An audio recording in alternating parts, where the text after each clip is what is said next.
Tawa-tawa na naman siya. Wala, sagot ko. Bakit mo ba kami hinahanap, Sunshine? May sasabihin kasi ako sa inyo. Ako kasi ang kinuhang Reyna Elena sa simbahan para sa Santa Cruzan.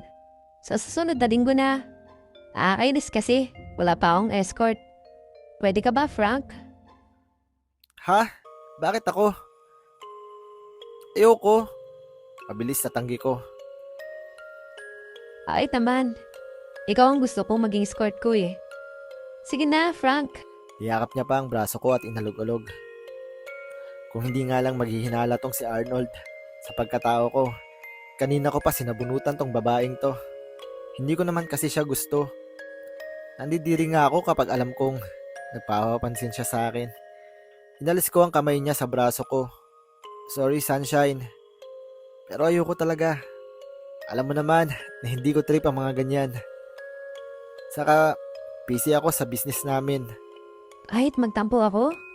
Naglalambing na tanong niya. Isa pa yan. Isa pa yan sa kinaiinis ko sa kanya. Masyadong isip bata. Kahit nagtatampo ka pa, kahit na maglumpasay ka pa at lumbuhan ng dugo dyan, ayoko talaga. Bigla akong natigilan sa pagsasalita nang makita kong paiyak na si Sunshine. Umiyak siya sabay tumayo. Bait ba? Ganyan ka sa amin, Frank. Ang sama-sama mo. Maswerte ka nga kasi sa dami ng gusto kong makapartner sa Santa Cruzan. Ikaw pa ang pinili ko. Diyan ka na nga. At tumakbo siya palayo. Tinapik ako ni Arnold sa balikat. Bro, ang hard mo naman kay Sunshine. Umalis siya at sinundan si Sunshine. Nabutan naman niya si Sunshine. Nakatingin lang ako sa kanila. Nag-uusap sila pero dahil malayo ako, hindi ko narinig. Ano kaya ang pinag-uusapan ng dalawang yun? Mamaya-maya ay umalis na ng tuluyan si Sunshine. At bumalik naman si Arnold patungo sa akin. Anong pinag-uusapan nyo?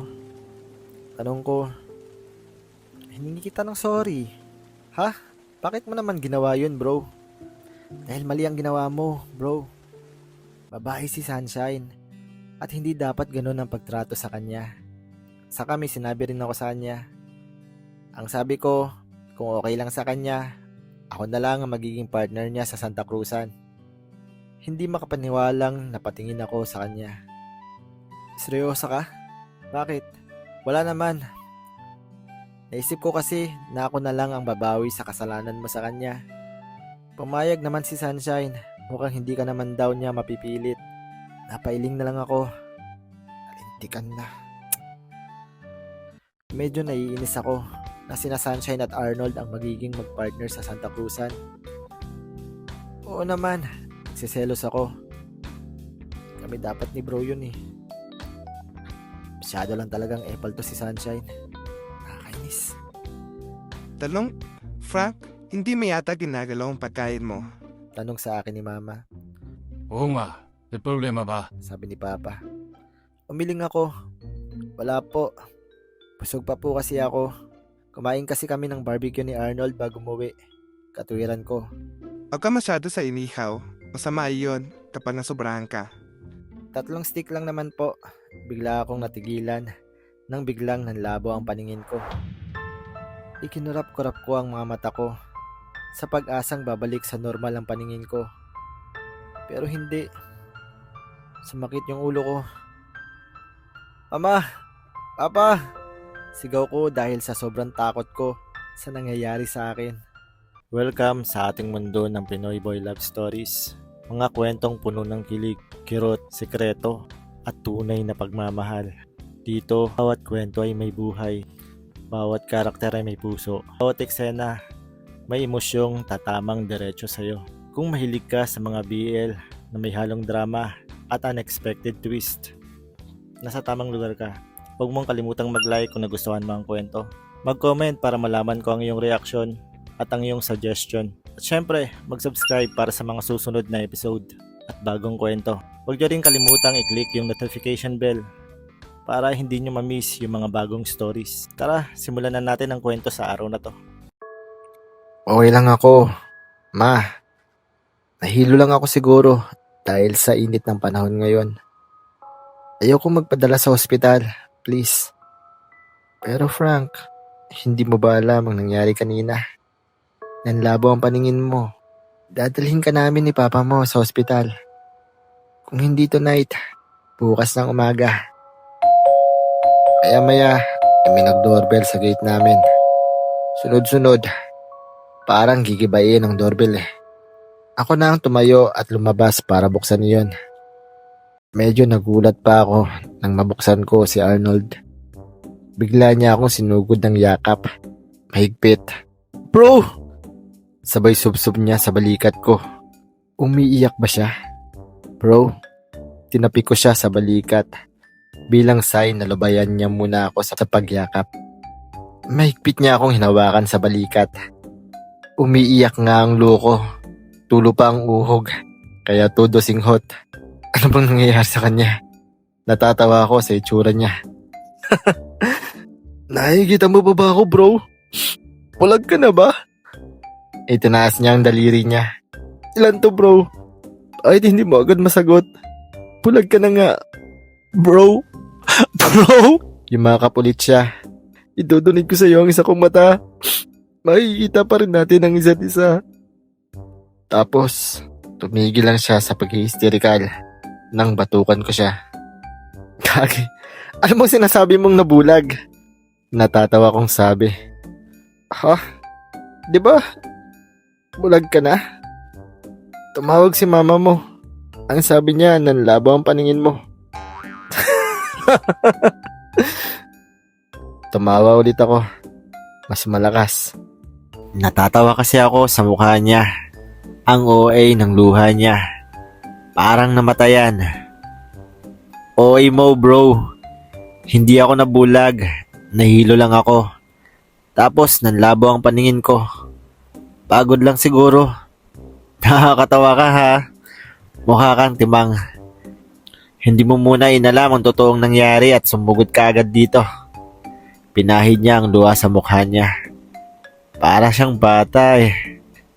Kasi naman, nag-alala lang ako sa'yo. Akala ko talaga nabulag ka. At dahil pinag-alala mo ako, may kasalanan ka sa akin. Kailangan mong bumawi, bro. Pwede bang ikaw na lang ang bumawi sa akin, bro? Pwede bang mahalin mo na rin ako? Bulong ko sa utak ko. Aba, at ako pa ang may kasalanan. Oo, ikaw. Ikaw ang akala kong nabulag eh. So, paano ako babawi, Aber? Humalokip-kip ako. Dito ako tutulog sa inyo. Tabi tayo. Ay, ayoko. Malikot kang matulog, bro. Naninipa ka. Tapos, baka pagising ko, puro na ako pasa. Kunwari ay ayaw ko. Pero ang totoo ay kinikilig ako sa sinasabi niya na magkatabi kaming matutulog. Well, madalas naman na magkatabi kaming natutulog kapag naiisipan namin. Minsan sa kanila, minsan naman ay dito sa amin. Ang arte mo, bro, tumabi ka nga. Pabiro niya akong tinabig at dire-diretsong pumasok sa loob ng bahay namin. Bro! Sigaw ko sa kanya at sinundan ko siya sa loob. Oh, Arnold! Andito ka pala. Nakita siya ni Mama. Good evening po, tita. Dito po ako tutulog. Oh, sige. Walang problema. Iwanan ko na kayo ni Frank at matutulog na rin ako. Okay po, tita. Salamat po. Abangan naman. At home na at home itong si Arnold. Kaki ka talaga. Bro, imbis na masarap ang tulog ko ngayong gabi, kagambalain mo ako. Naiiling kong sabi pagkalapit ko sa kanya. Lumapit sa akin si Arnold at tinitigan ako sa muka. Bakit bro? Ayaw mo na ba akong katabi? Parang nagtatampo ang boses niya at yung mukha niya naman ay parang nakakaawa. Biglang naging abnormal ang tibok ng puso ko. Dahil doon, siyempre, gusto ko. At nagkandaw-talotal na nga ako sa pagsagot. Umiwas agad ako ng tingin dahil baka Hindi ako makapagpigil at mahalikan ko pa siya. Grabe, ang gwapo talaga ng bro ko. Kakilig ang putya. Umiti siya at lumabas ang maputi at pantay niyang ngipin. Yan naman pala eh. Tara na sa kwarto mo bro. Naantok na ako. Huwag kang maingay. Baka magising si mama at papa. Sorry naman. Nauna na siyang pumunta sa kwarto ko. Nag-ipon muna ako ng lakas bago ako sumunod. Bakit ba ako nagkakaganito? Hindi naman ito ang unang beses na magtatabi kami sa pagtulog. Ay, para kasing may naiisip akong gawin. Parang may gusto akong mangyari ngayong gabi. Pagpasok ko ay naabutan ko si Rafael na hinuhubad ang kanyang t-shirt. Isinunod niya ang kanyang short at boxer short lang ang tinira. Huminga agad ako. Humiga agad siya sa kama ko nang nakatihaya. Napalunok ako nang makita ko ang katawan ni Arnold. Hindi naman siya payat. Hindi rin masasabing maskulado. May muscle pero hindi ganun katoned. Sakto lang kumbaga. Pero ang isa sa maganda sa katawan ni Arnold ay makinis iyon. Ipinilig ko ang ulo ko. Hindi pwede ang iniisip ko. Magkaibigan kami. Kalma, Frank. Kalma. Relax. Gusto ko talagang matulog dito sa kama mo bro. Malambot. Ate yun lang pala ang reason mo kung bakit gusto mong matulog dito ha. Kagi ka talaga. Siyempre, hindi lang yun.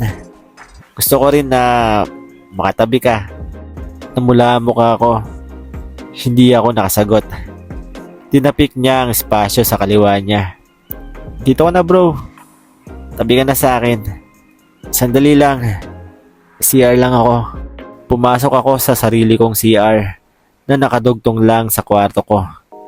Binuksan ko ang gripo sa sink at naghilamos at humarap sa salamin. Hindi pwede ang gusto mong mangyari, Frank. Pigilan mo ang kalibugan mo. Okay? Pangungumbinsi ko sa sarili ko. Nakakainis naman kasi tong si Arnold. May pahubad-hubad pang nalalaman. Kasalanan niya to eh. Kasalanan niya. Masyado siyang kaakit-akit. Naputo lang pagmumuni-muni ko nang biglang bumukas ang pinto. Nagulat pa ako nang biglang pumasok si Arnold. Sorry bro, nahihina kasi ako eh, sabi niya. Ano ba naman? Natigilan ako nang bigla niyang inilabas ang kanyang pagkalalaki at umihi sa toilet bowl. Nakaharap pa talaga siya sa akin. Nanlaki ang mga mata ko pero nag-iwas agad ako ng tingin. Pero huli na, nakita ko na. Pucha, first time kong makita ang ano ni bro ko. Medyo hinagilap ko ang toothbrush at toothpaste. Nag-toothbrush na lang ako at doon ko ibinaling ang atensyon ko. Nang marinig ko ang flash ay saka lang ako nakahinga ng maluwag. Lumabas si Arnold. Nagmumug agad ako at naghilamos uli. Hindi maalis sa utak ko ang nakita ko. Ganun pala ang itsura ng ano ni bro. Tama nga. Masyado nang mahalay ang iniisip ko. Lumabas na ako ng CR. Kailangan kong igalang ang pagkakaibigan namin ni Arnold. Hindi ko siya pwedeng... Pucha, ano na naman tong si Arnold? Tulog na agad. Tapos nakatihaya pa. Kaya nakaboyang-yang ang katawan. Kitang-kita ko tuloy ang bukol sa pagitan ng hita niya. Paano ko naman igagalang ang pagkakaibigan namin kung ganito ang makikita ko? Napalunok ako. Nakita ko na iyon kanina. Ano naman kaya ang pakiramdam kong mahawakan ko? Oh, tukso. Layuan mo ko.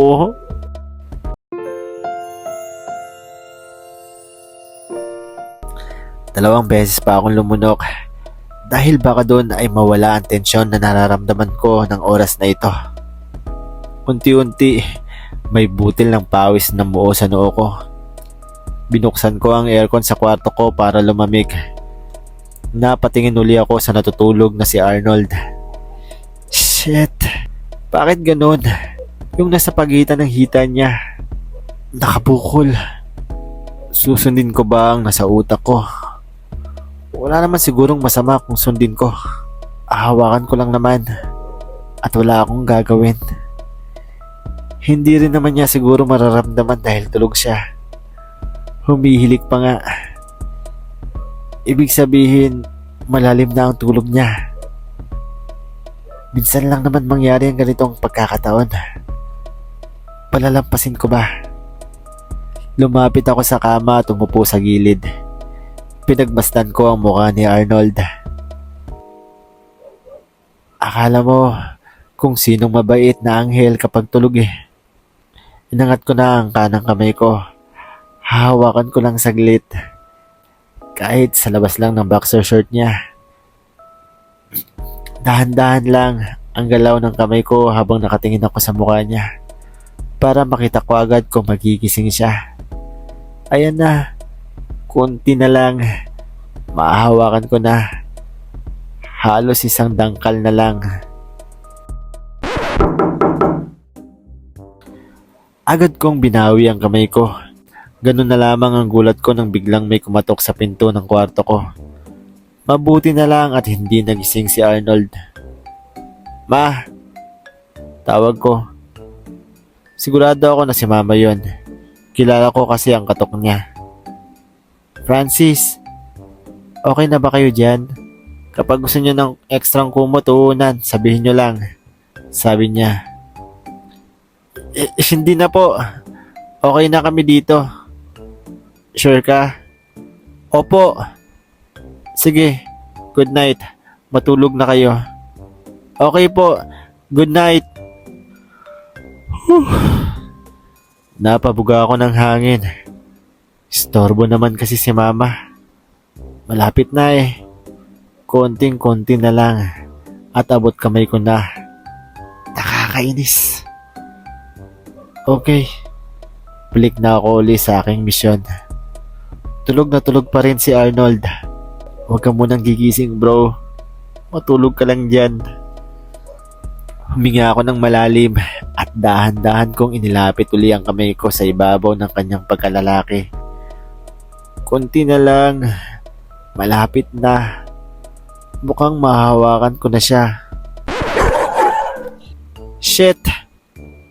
Napaitlag ako sa sobrang gulat nang biglang nagtahulan ng mga aso sa labas. Parang nag-aaway pa yata ang mga aso. Nainis na pamura ako sa utak. Kunti na lang eh. Kanina si Mama ang storbo. Ngayon naman ang mga aso. Nakakalata na ako ah. Bro. Ay kabayo. Nagulat ako nang biglang nagsalita si Arnold. Nagising pala siya. Bakit gising ka pa? Nagtatakang tanong niya. Nataranta na kinuha ko yung unan at hindi ko nalaman ang gagawin doon. Ano? Papatulog na. Oo, tutulog na ako. Okay ka lang? Parang natataranta ka. Ha? Bakit naman ako matataranta? Ikaw talaga. Kung ano-anong napapansin mo. Humiga na ako sa tabi niya. Nakatalikod ako sa kanya. Dahil feeling ko, mas mahalata niya na natataranta ako. Kapag makikita niya ang mukha ko, talagang hindi nagtatagumpay ang masasama eh. Hindi ako nagtagumpay sa masama kong balak kay bro. Pero naisip ko lang, mas okay na rin siguro na hindi ko mahawakan yung ni Arnold. What if nahawakan ko nga tapos bigla naman siya nagising? Yari ako. Mas nakakahiya yun. Mas mahihirapan akong magpalusot. Baka nga magalit pa siya sa akin kapag nagkataon. Ang mabuti pa, matulog na lang ako. Ipipikit ko na sana ang mga mata ko nang maramdaman kong gumalaw si Arnold. Ang lamig bro. Bungot niya. Oo nga pala, hindi ko pa napapatay yung aircon. Saglit, papatayin ko yung aircon. Tatayo na sana ako nang biglaan niya akong hilain. Kaya naman napahiga uli ako. Wag na, ganito na lang. At yumakap siya sa akin habang nakatalikod ako sa kanya. Ipinatong pa niya ang hita niya sa hita ko. Alam ko na pulang-pula na ang mukha ko ng mga oras na ito. Ito pala ang gusto ni Arnold para hindi siya lamigin. Hugging while sleeping. Alam ko na walang mali siya ito para kay Arnold. Para sa kanya ay normal lang na gawin namin ito. Pero sa akin, hindi. Apektado na ang buong sistema ko. Sa mga bromance moment namin, katulad na lang nito. Ay, good luck sa akin kung makakatulog ako nito ng maayos. Nagising ako dahil sa nakakasilaw na sikat ng araw na tumagos mula sa nakabukas na bintana ng kwarto. Pagtingin ko sa tabi ko, wala na si Arnold. Napatingin ako sa digital clock na nasa side table. Seryoso? Alas 10 na ng umaga? Sa bagay, sa pagkakalam ko, alas 3 na yata ng madaling araw ako nakatulog. Hindi ako makapag-concentrate sa pagpapaantok dahil nakayakap si Arnold sa akin buong gabi. Napatingin ako sa kisame at parang nababaliw ng umingiti. Ini-imagine ko yung nangyari kagabi. Yung niyakap ako ni Arnold. Bro, sana palagi na lang tayong magkatabing matulog.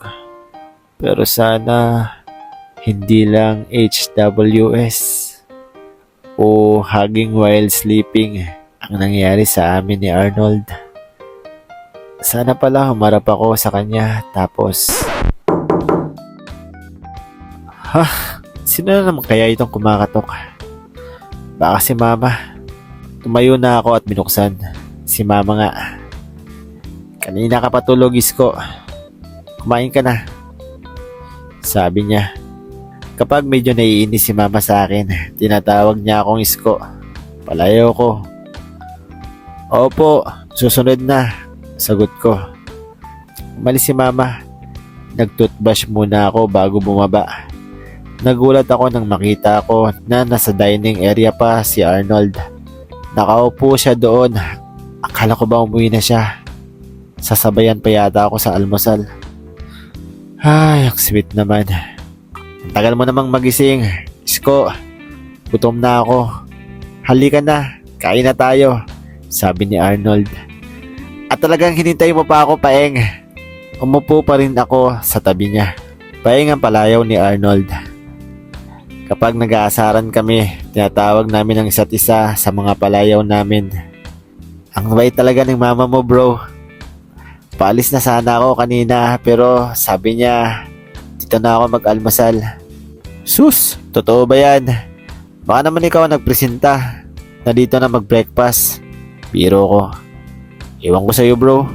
Nahiling na sagot niya habang nilalagyan niya ng sinangag ang plato ko. Nilagyan ko naman ng hotdog at bacon ang plato niya. Kung titingnan mo kami, para kaming magjowa na inaasikaso ang isa't isa habang kumakain. Bigla tuloy ako napatitig kay Arnold habang kumagat siya ng hotdog. Wala ba talagang chance na mahalin din niya ako ng higit pa sa pagiging kaibigan? What if may gusto rin siya sa akin? Tapos katulad ko ay nahihiya lang din siyang magsabi. Pero parang malabo. Alam ko at sigurado ko na straight siya. Bro! Sigaw ni Arnold. Sabay tapik sa balikat ko. Ang sarap ng hotdog mo, bro. Sa gulat ko ay iyon ang nasabi ko. Ha? Nagtatakang sabi niya. Ay, wala. Sabi ko kung masarap ba ang hotdog. Umiling siya. Ang weird mo, bro. Sa halip na sagutin ang palusot ko, ay iyon ang sinabi niya. Kinabahan ako. Hindi kaya nakakalata na siya.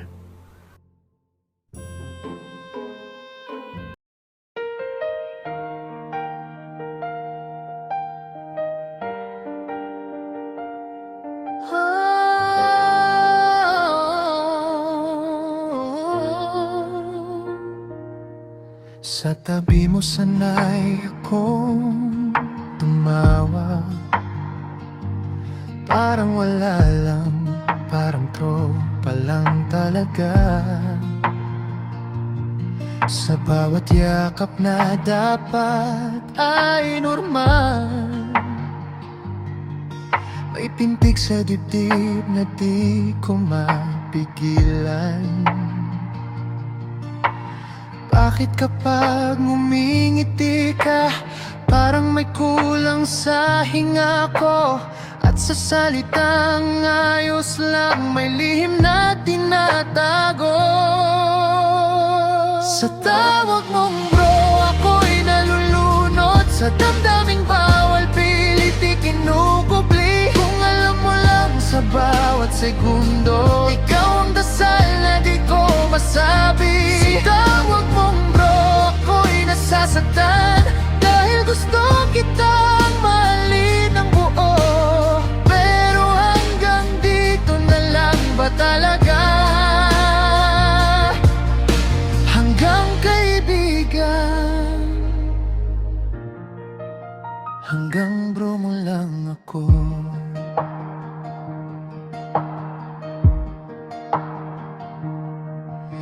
Kapag may iba kang hinahawakan, ngiti ko'y pilit, puso ko'y sugatan. May kuwang nandyan sa oras ng gulo, pero sa pag-ibig, ako ang talo. Kung sakaling mawala ako, may puwang ba sa mundo mo? O isa lang akong alaala na tinawag mong bro noon. Sa tawag mong bro, ako'y nalulunod. Sa damdaming bawal pilit ikinukubli. Kung alam mo lang sa bawat segundo, ikaw ang dasal na di ko masabi. Tawag mong bro, ako'y nasasaktan, dahil gusto kitang mahalin ng buo. Pero hanggang dito na lang ba talaga? Hanggang kaibigan, hanggang bro mo lang ako. Kung may lakas lang sana ang loob na sabihin ang lahat ng totoo, pero huli na, napagod na rin ang pusong palaging tahimik. Kung sakaling marinig mo ang awit na ito balang araw,